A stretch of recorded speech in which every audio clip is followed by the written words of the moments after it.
I would like to, as I say, invite the participants of this roundtable up one by one. And I have, on the top of my list, I've got Peter Keller, who has been Director General of ICOM since 2017. Was previously Director of Salzburg Cathedral Museum and led the innovative Dom Cartier Museum project, where that museum, the first, was merged with 3 others. And has been involved. He's been involved in a number of senior roles in both national and international museum policy and governance. So that describes you well enough, does it? So let's welcome Peter. And now I would like to invite Meg Normgaard. Have I pronounced you right, Meg? Sorry. Who's a museologist and a storyteller, and who truly straddles different sides of this discussion in that way. She's the director of the Land of Legends, which includes the Museum of Legends, which is inscribed as on the Register of Good Safeguarding Practices of the Convention. And she also is, the Land of Legends is also run by an NGO accredited to the committee, yes. And we hope you might tell us a few interesting stories then while you're up on the stage. So, that's welcome.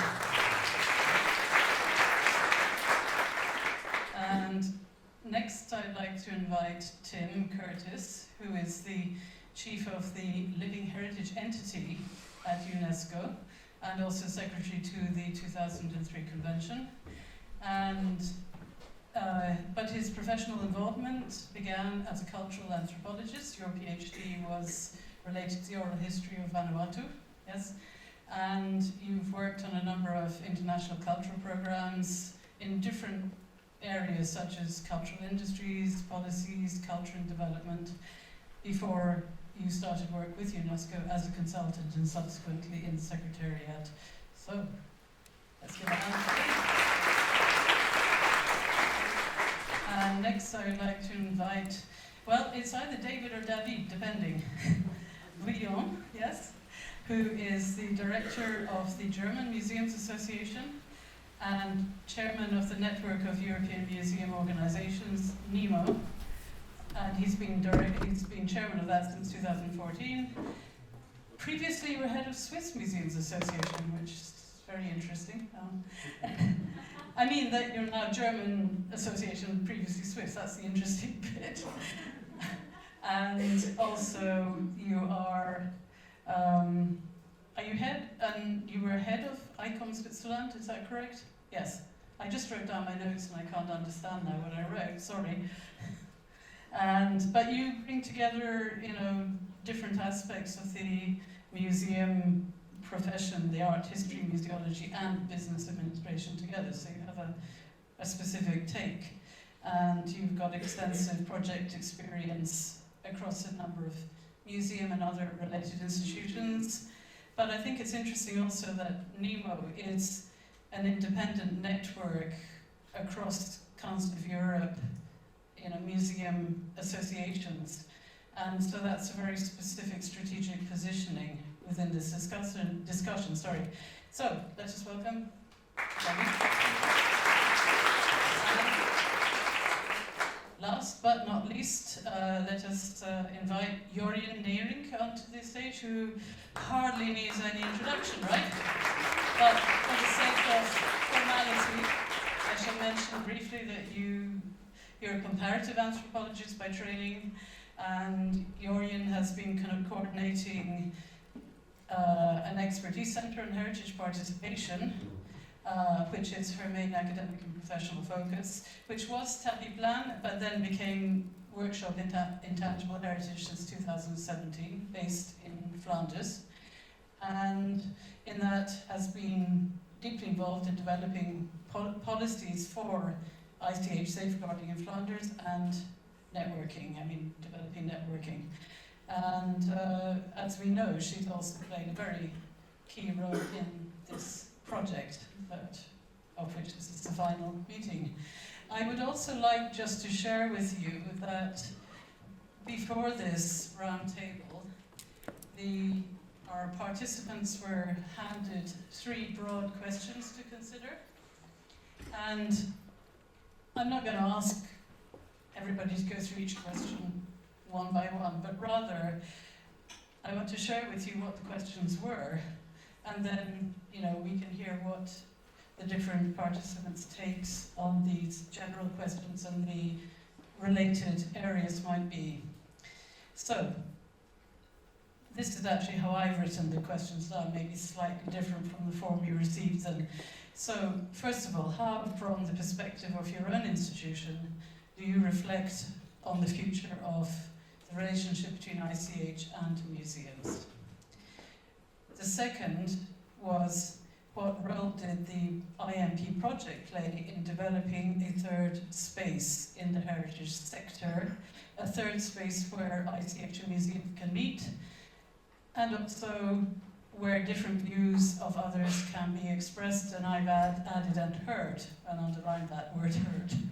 And thirdly, how we can take forward a continued dialogue with the various different interested parties. What forms that dialogue might take, and what expectations the organisation or institution that they are related to might also have. So, I will simply, for the sake of convenience, hand a microphone to the person next to me. Peter, I think it's on. Is it on? Is it on? Yeah. So if you would just like to, let's start already by hearing from each of you how you respond to those broad questions. Thank you. I won't respond to all of them.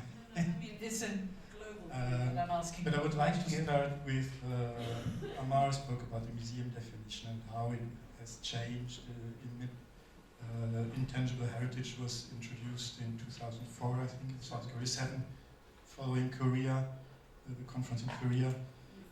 On the one hand, on the other hand, in the videos you saw, I hope you saw the large scope of positions museums take or have to take, because if you start with the definition, or if you start with the idea of intangible as something that by definition is ephemeral, how do you collect, conserve and exhibit that? The museums collect objects, testimonials, let's say, of this intangible heritage. They can collect the documentation, photographs, photographies or videos, but in this moment it's already materialized heritage, not intangible anymore.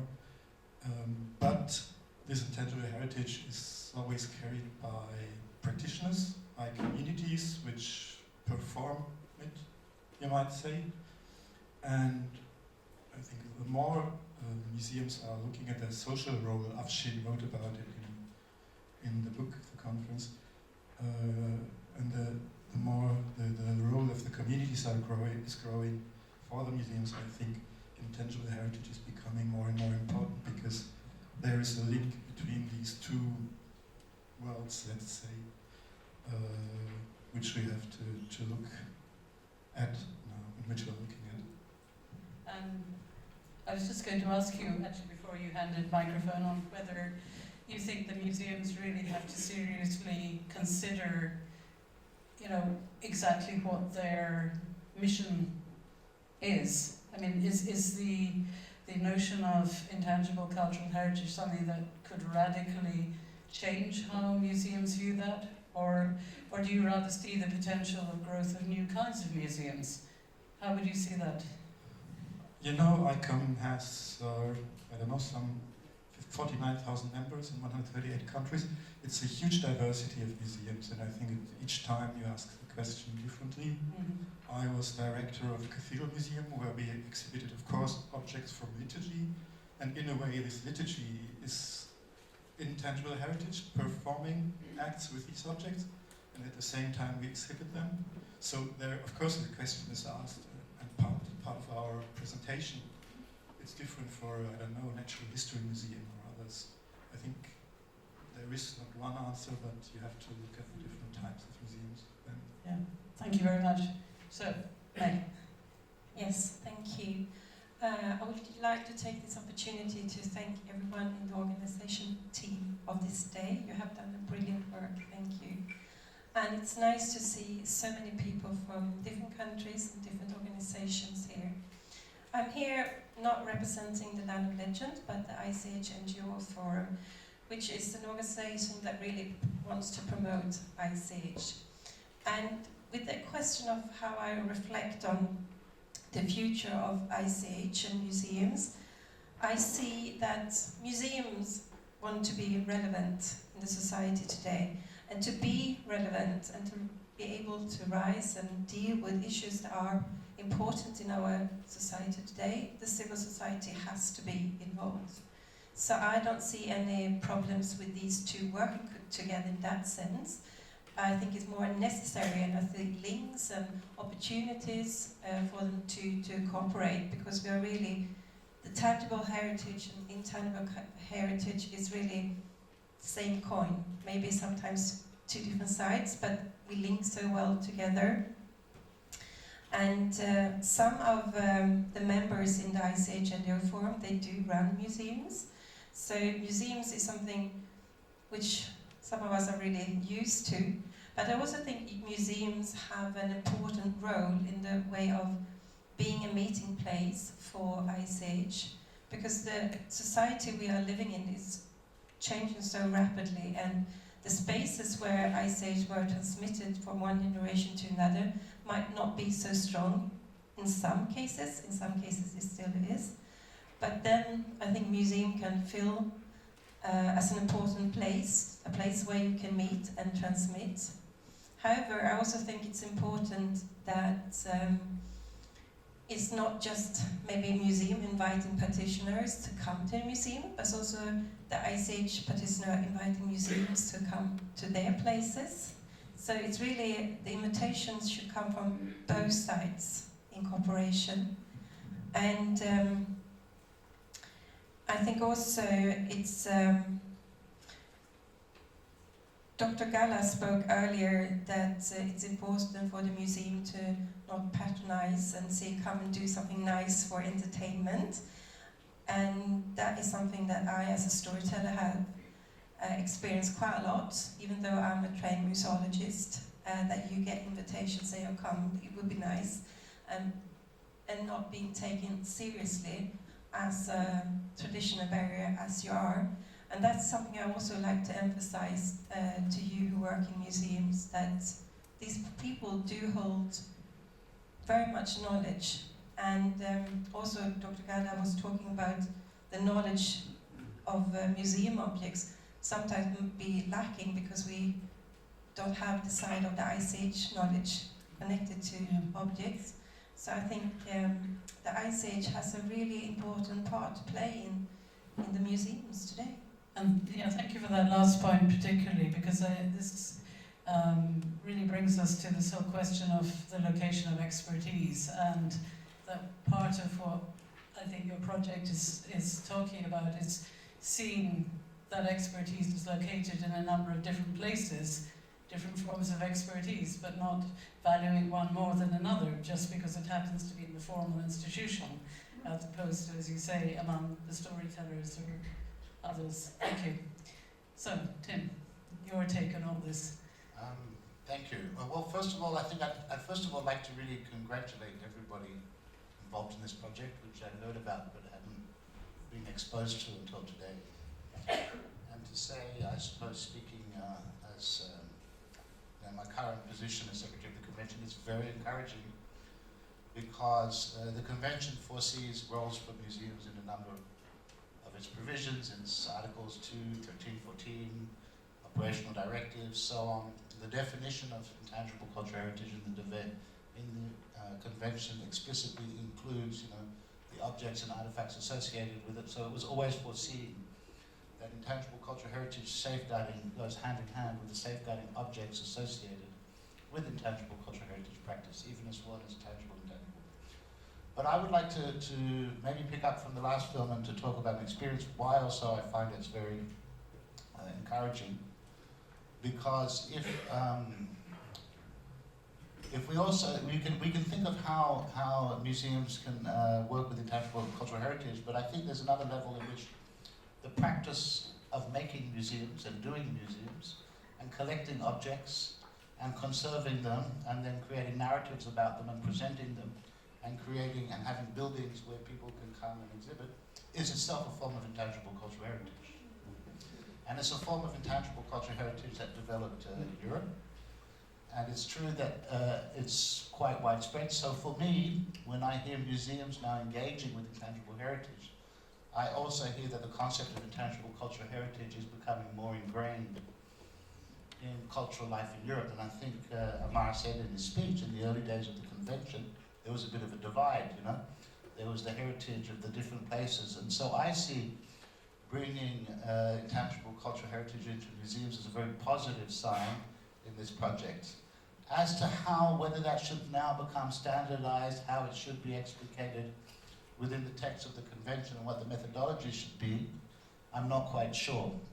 I think also maybe let's do more projects, more programs, let's learn, let's understand that there is an inherent conceptual link.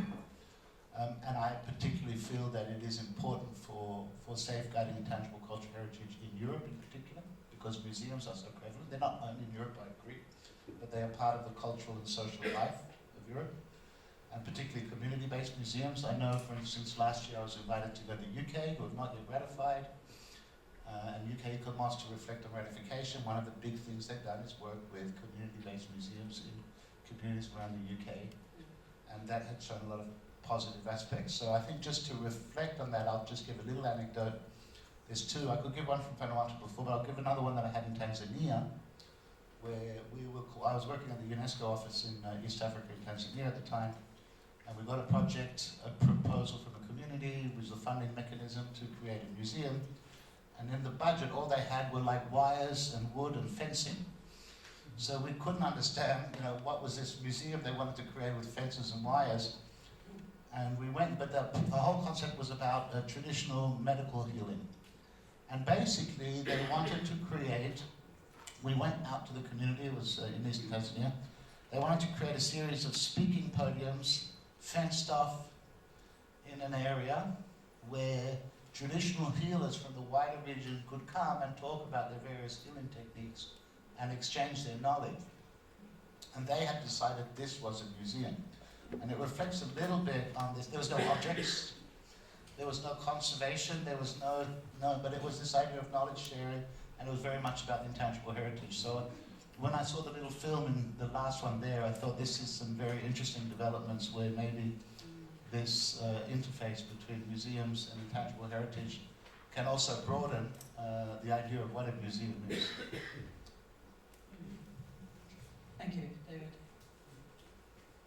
Yes, please. Thank you. Thank you, David. I know I wasn't very clear what I was saying there, excuse me. First of all, I would like to say that NEMO is very proud to be part of this project. And I would like also to thank the organizers of the project, the active participants, and the contributors of the toolbox and of the books. I think they are a very useful instrument for the next step. And I would like to say also something personal, maybe. I was very happy to be at the very beginning of this project from the Swiss side, and then on European level, because this project was for me always something very necessary. And this necessity is based on the fact that the definition of the current definition of the Museum of ICOM, integrated 2007, we spoke about that before, the concept of intangible heritage, and actually majority or a lot of museums in Europe that have completely ignored this change the following years. And when I see, just between brackets, when I see the new proposal for a definition of a museum that is completely changed, it's not only 2 words, it's every word is changed, I have, of course, some concerns about the ability of the museum to accept this kind of completely new definition. But back to the work of Nemo, our work begins now, actually, because our work, our task as the network of the European Museum Organization is to disseminate the content of the book, of the toolbox, to make the discussion going on the level of museum and museum association, and to accompany museums to integrate the concept of HCH in their policy and in the practical work. So just to raise awareness about the potential of museums as a place, the third place, remains a huge challenge now. But we have resources, we have had very good structured discussion about this potential, and so we are going to take this result and try to make it going on. Thank you very much. You've sort of second-guessed me on the question I was going to ask you, so I'll have to think of another one now. So Jörgen, I would be interested to hear your take on all this. Okay, I think it's rather symbolic to get the mic from David now, because actually I think that's where the roles are connecting.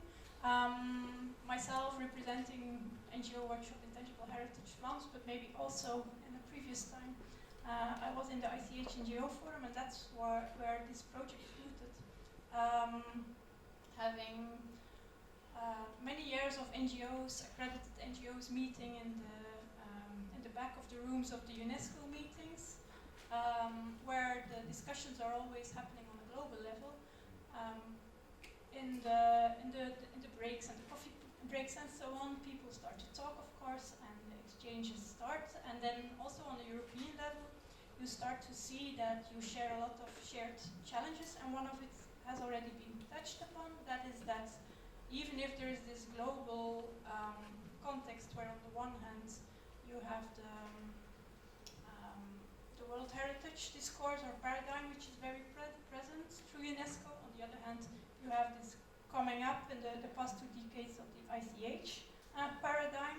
But in Europe, of course, also international, but on an institutional level in Europe, let's say the weight in the positive sense, but also the burden or the heavy presence of museums in the heritage field is something that on a day-to-day level is very present in the heritage sector, the way it is organized, policies are organized, and so on. And coming from a field where we worked in the first decade of the century very much on participation, citizen participation, stakeholder participation to heritage, but getting more and more into the ICH and the intangible heritage work throughout the years, which is very often a part of the heritage field which does not have a voice yet, which is not well organized yet, which is very fragile, which has no professionalization and so on. There's a huge work to be done, and actually it would be a pity if this strong professional field of museum professionals that is everywhere in Europe is not engaging with it. But then it should happen indeed in a way that we connect to each other, that we have dialogue, that we cooperate, and that the voices can be there in a way of equity, of having an equal part in this kind of conversation. So coming from a region in Europe where the past 20 years the policies have engaged very much in network models, and having the chance and also being conscious about it that we live in a very luxury position, even if our NGO is poor, let's say. We know that we have a good social context in which you can take initiatives in a kind of safe space. And I think then it's the role of NGOs, and most of all of these kind of accredited NGOs in Europe, to take an initiative and give an incentive to this dialogue. So that's what we started, and in the NGO forum we found a good network to start up and to reach out to the field of museums and international network organization too. And if I can interrupt you, this idea of context, I think, is so important, coming back to the point I rightly or wrongly picked out from the keynote.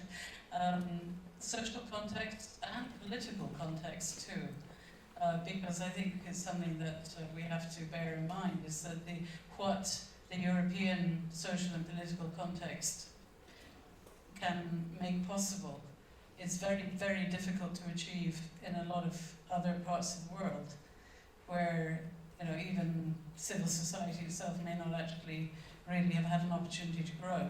So I think that one of the questions is not, we've been looking at the question, I think, more in terms of how can museums integrate the idea of ICH into what they do, yes? Am I correct? Which is, of course, a hugely valid question, but I think there's also another way of looking at it, which is what can the work of museums in Europe, specifically in the Council of Europe region, where the Faro Convention exists, how far can that also inform some key concepts of the convention which are still very problematic? And the two main ones being, of course, the communities, groups and individuals on the one hand, and participation, or as is said, involvement on the other. And I think, therefore, I would be interested to hear, since you have the microphone, why don't you just pick up on that, because it does relate to what you just said. And after that, if anyone else either wants to add to that, or to respond to a point that was raised by, a different point that was raised by one of these other speakers, feel free to do so, yes. So, do you want to pick up on that? Yeah, that's fine. It's partly addressed in the book, also in the text of Mark, that from the experience of European partners, I think indeed we combine the notion of communities, groups and individuals, which is very strong in the convention and has this approach actually to empower the communities. That we link it with the stakeholder approach, which is in the Faro Convention, in which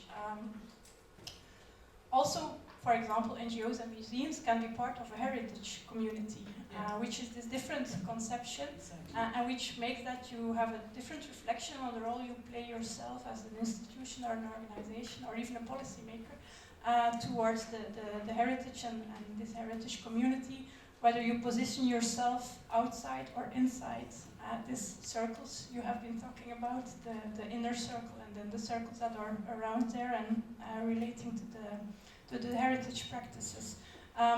Actually, from the experience in Flanders, this is an ongoing debate, but I think the debate itself is what it is all about and is interesting. And then I connect to what Peter Keller has been saying. I think there's as many valuable practices, as many valuable ways of participation to be explored in different contexts. And now you just have to encourage the relevant governments to put forward nominations, further nominations for the Register of Good Safeguarding Practices around some of what we've seen today.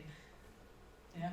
Rather than just nominating further elements, that could be also a valuable outcome. Yeah, at least we've seen that partnerships of these partners that engage in this kind of processes. And partnership being a key idea, that notion of equality that partnership suggests, yes. So anyway, does anybody else want to sort of pick up on something already? Yeah. You mentioned the Faro Convention, of course, the Great Convention, or the Convention 2003. They have an impact, of course, on the cultural policies in the countries, in the states, in the regions, but they are not the basis of the work of the museums. Sure. The development of the museums everywhere in Europe, I can speak about all the museums, but from the European perspective, the development of museum is an organic development, slow, it goes with trends, and I would say mega trends. And ACH, I don't know if it's a mega trend or if it's awareness about that, but the mega trend is in the last 20 years, and it's really a mega trend, is the opening of the museums at all. So it means listening to the public, listening to the citizen, listening to the needs just of society. That is a mega trend. and it means that the question of participatory governance, the question of shared expertise, is something that is coming quite everywhere.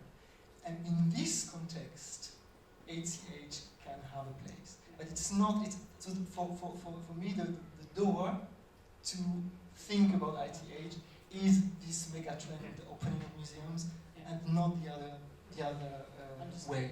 Yeah, this is what I was trying to suggest. It may actually be here also what you are already doing in response to other influences, but that can inform what could be happening within the framework of the convention in the future.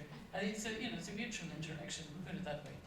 Yeah, I would just say exactly, and I think I fully concur with what was just said, but I would say it's also part of the broader understanding of cultural policies in general. And they got reflected in a convention which was developed at a period when those discussions were happening, and are much more embedded in the 2003 convention, this idea of participatory decision making and identification. So rather than one causing the other or the other one causing one, I think it's a broader understanding of culture in general and how to engage in policies. And both of them maybe can be seen, as you say, as responsive to much larger influences happening on the international and regional and national levels, yes. But it's a question of how those then interact with each other. We would hope for finding better ways of dealing with those bigger issues, yes. And while you have the microphone, Tim, it's a bit like the past the parcel, isn't it?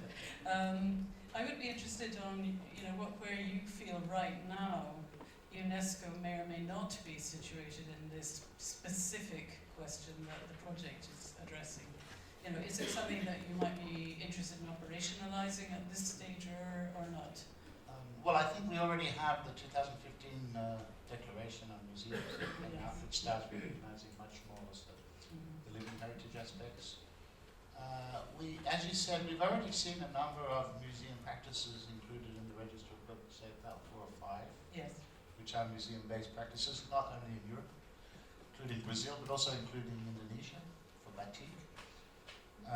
So that is growing, and I think through programs, what we're starting to see through the international assistance mechanism of the convention, there's a number of programs and projects being implicated with museums. But I do still come back to what I said earlier, what is a museum can be quite different in different contexts, and to put together a small community museum around a particular, often which already existed before we talked about it, small community-based museums around a particular form of handicrafts or something, or the kind of museum I talked about in Tanzania, with the British Museum in London. These are completely different animals we're talking about. And if I may have a different relationship to ICH, I think. And if I may add to that, something which I wanted to raise, just a question with Meg, was, we talked about it last night, that in Edinburgh we have the Storytelling Centre, but you have the Museum of Legends. And that's, for me, very interesting, that even two institutions which are essentially doing pretty much, maybe not the same thing, but something very similar, and yet, in your case, it's a museum. In the case of Edinburgh, it's a centre, which has quite a different notion attached to it, and what its role is in the wider society. And if you would like to comment on that fact, the Museum of Legends is not just a house. When it was created about 20 years ago, there was of course a discussion, what do you put on the walls? Or when you have stories that you are going to show, that's rather impossible. How to have a museum over something that you can't see. But connected to the museum, there is a building which you can visit, and it has been made very much thanks to artists that have sort of portrayed stories and legends and fairy tales. So it's like walking into a story itself. And the main thing in there is that you will actually meet a storyteller. It's not to see golden coins or anything like that. But also connected to the museum is 3 municipalities. And in these 3 municipalities we have places that are marked because of its legend that comes from this particular place.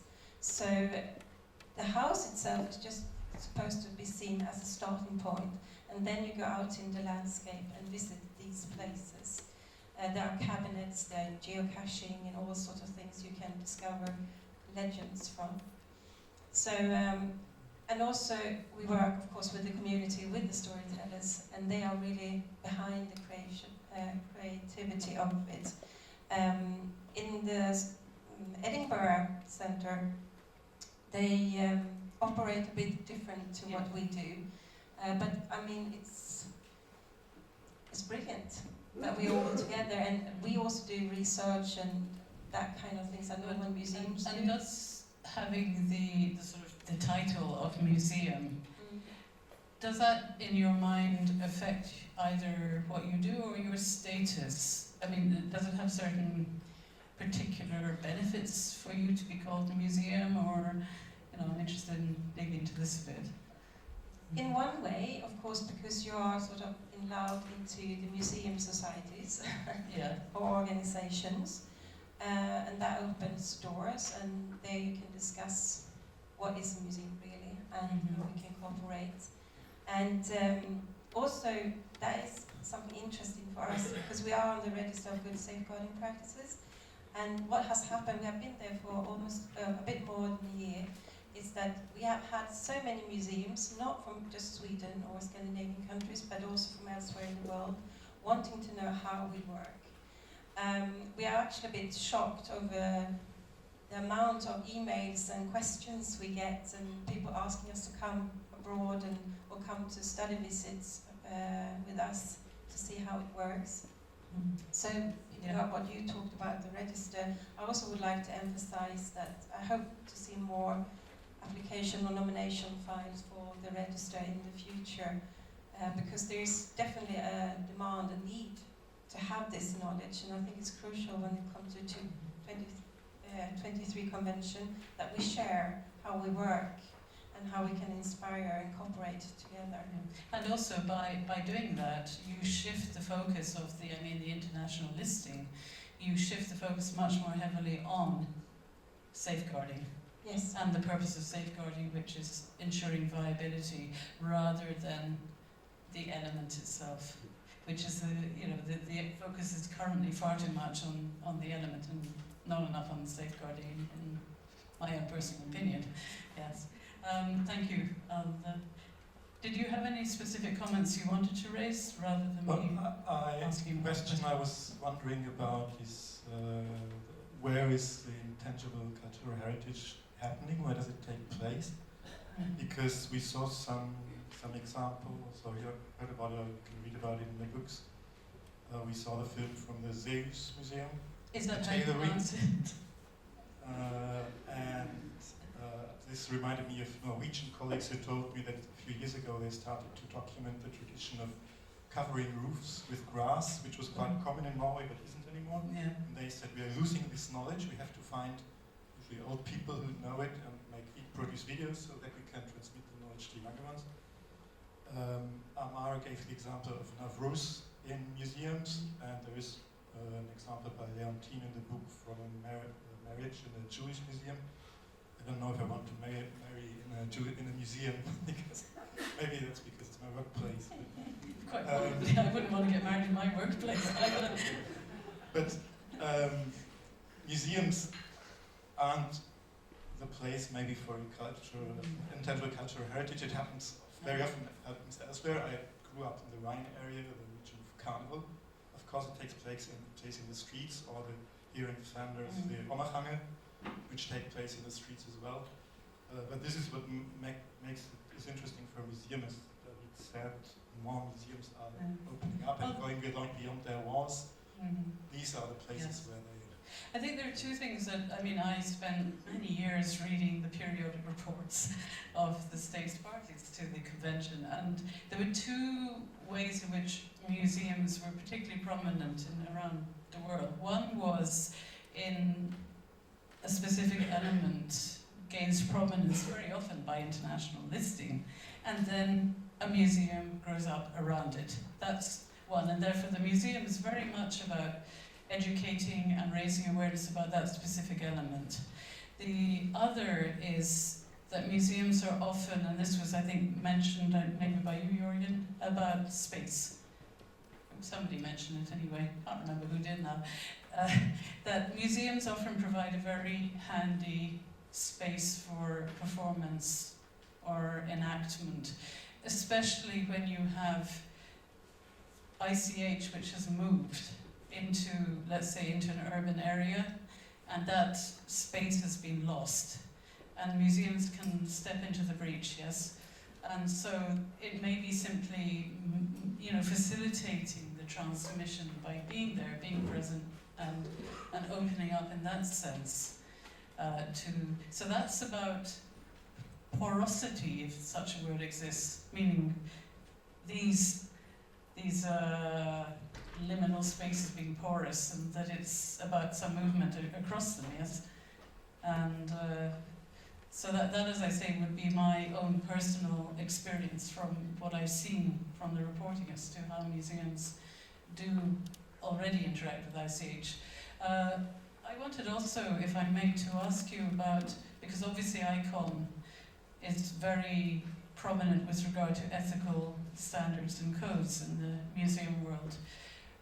Do you see the ethical principles that have now been developed, within the framework of the 2003 convention? Do you see some kind of cross-fertilization developing between those and maybe development of ethical principles within the museum field? I think so, but this process is just starting because the existing code of ethics was voted, Amar is the living memory, 7 as well, I think. And with the whole discussion going on, we heard often enough about it today, about the definition, I think we must look into this again, taking into account the Intangible Heritage Convention, taking into account the recommendation, 2015 recommendation by UNESCO. But I think this process is just starting. Yeah. I mean, things always move slowly on the policy level and even more slowly on the legal level. Well, ICON is a volunteer organization. Our members have a 40 hours per week job, and yes, they engage maybe on the weekend and evenings. So yeah. For sure, yes. And this brings me to the point, maybe pass the mic back to David. The point concerning, you said that, but the problem, there is a problem. Museums are not always doing these things. I think was it yourself who said that? Or did I understand correctly what you were suggesting? I mean, what then, if that is the case, or not all museums, but if you find a degree of resistance in some museum institutions to this idea, what is the role that you can play here? And how is it possible to, over time, to try to overcome such resistance?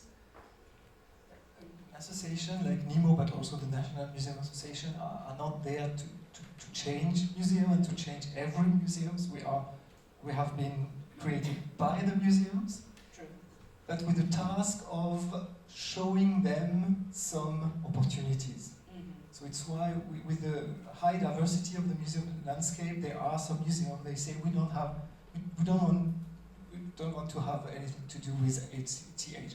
Actually, every museum is connected to intangible cultural heritage, but the level of awareness can be very, very low. And if it's not an opportunity to develop something, they can stay like they are. But we just want to show the opportunity to the others. And we work, of course, all the museum associations like NEMO are working with extremely progressive museums that are very open, and sometimes we could think that is the museum landscape. It's not. We are all living also in this room, I think, in a kind of bubble where we have the impression that the whole world is being transformed. But it's not true, but it's not nothing. We are doing a small step. And the question is this question of the space. You spoke about the question of the third space. There are museums that are really ready to give their space to make something, to let something happen. But it's not enough. They have to find the practitioners that are ready to come inside and to accept some rules of the And in museum. terms of engagement, have So to it's be very challenging. Yes. And we cannot expect from all the museums to do that, but we are encouraging all the museums to try.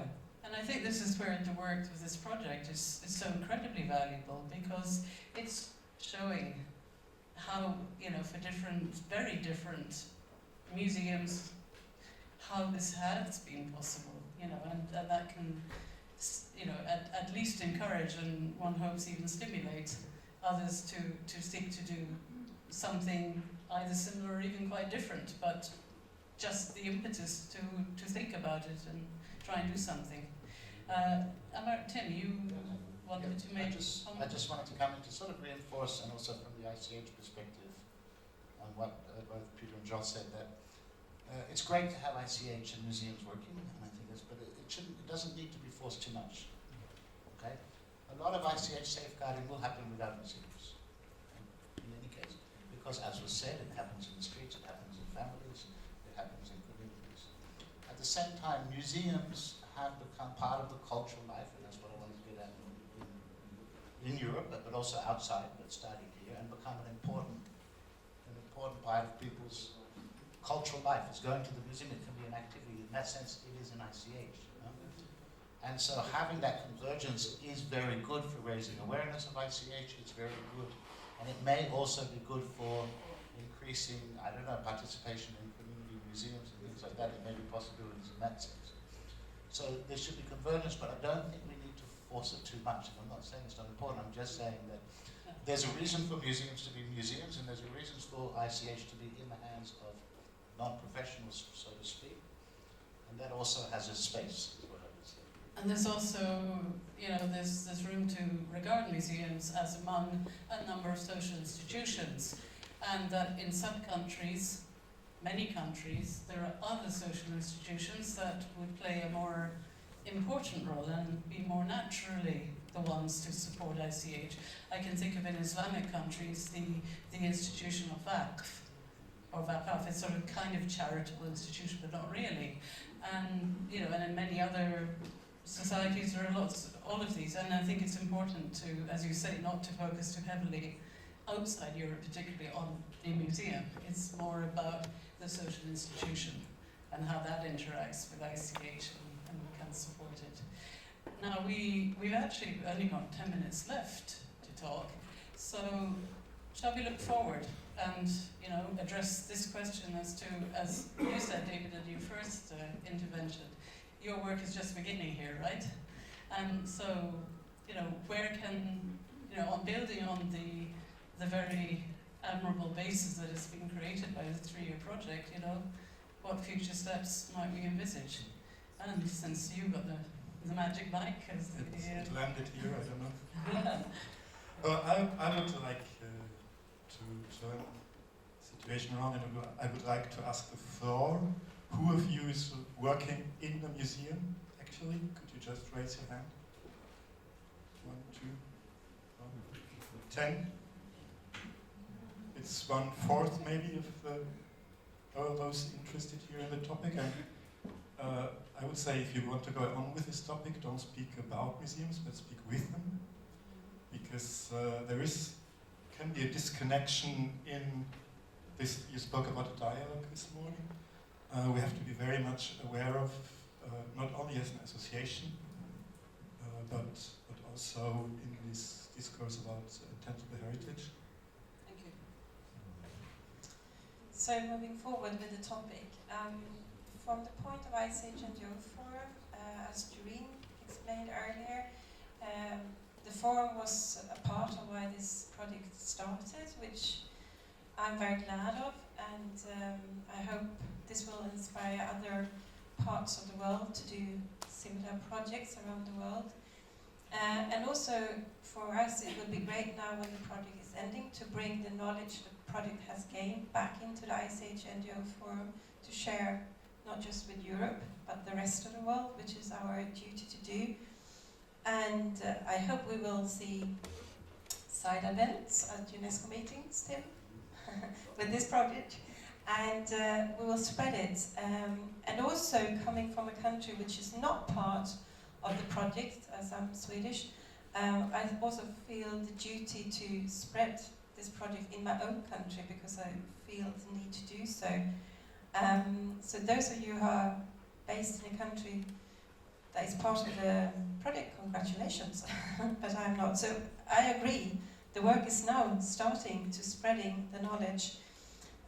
So yeah, I'm looking forward to more cooperation and that it will be a website where all the information of the project will be accessible so we can put it all over the world. Indeed. Tim? No, I think this is a very positive project and very informative. I've learned a lot today and I'm keen to read more about it. And I think there are big possibilities. I mean, everybody's welcome to come to pro-side events at the various meetings. That's very good. And indeed, maybe there's room to look for more dialogue between museum professionals and ICH practitioners. My hunch, which is just a hunch, it's not scientific, it's research, that a lot of this should be allowed to also be encouraged just to sort of grow organically from the people up from the museums, the ones who do it, rather than to start having already directives saying this is to do, this is do's and don'ts. But what we should be doing is encouraging and feeding and nurturing that kind of organic growth of that interface. And providing tools to help people to do it. Yes. I've already mentioned that this is our task now to disseminate the content. Maybe very concretely, the last years and next years, on every annual conference of NEMO, we are going to have at least one conference about ACH. And we have as already. We are also organizing a lot of training courses, even more, every year more, because the need are there. And we would like to have in the program some help how to make co-creations. I think that is very perfect way to begin just with a project, the co-creation project. And we have also 6 times a year webinars. So that is a very easy way also to have an international audience. Just to give some examples. And Tim, possibly one unit Yes, for the capacity building. You're invited. Yeah, there you go. Capacity building program. Yeah, that makes a lot of sense. Yeah, that's true. And I think this project may give us, and the toolkit will give us the ability now to Indeed. look at developing, Indeed. maybe within the ICH or capacity building material for museum staff to deal with ICH. That's a very good idea. So you've heard it here in front of this audience of witnesses. You're not committed, Tim. Yes, and it's appropriate perhaps that we pretty much wrap up with your vision of the future steps of the Okay. the I project think and post-project. the network of partners who is partly here and in the room, the 5 partner networks in the countries, we noticed a few years ago that actually there was a lack of inspiring examples or the knowledge about it, and that at least there on that side we could do a good work together. And start this dialogue, which is very needed indeed. I think this is indeed just the start. It needs to outreach further in Europe, it needs to outreach even globally, I think. Yeah. Every region will have their own approaches again, as much as there's also the diversity of museums. And that there will be a partner in the network that started this anyway, through the forum and through other fora that are there, but that we are very much eager to ask the kind of support that Europe has given to make this kind of initiatives possible. And it hasn't been an easy way because we that's applied a twice. contextual issue is the political will. Yeah, that's part of it. supporting? But even also again an administrative side, because there was not a box where we could fit within. So it also asks efforts from the people in the field to apply twice and have this administrative burden and to be there.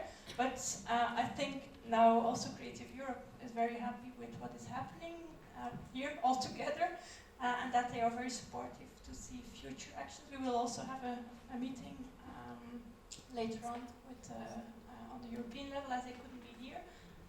So we look forward to all of you to foster these kind of cooperations and dialogue. And coming back to the broad context, you know, tying up some of it to the Agenda 2030 and Sustainable Development Goals can be potentially an aspect of the future, particularly again about selling the idea to the policymakers.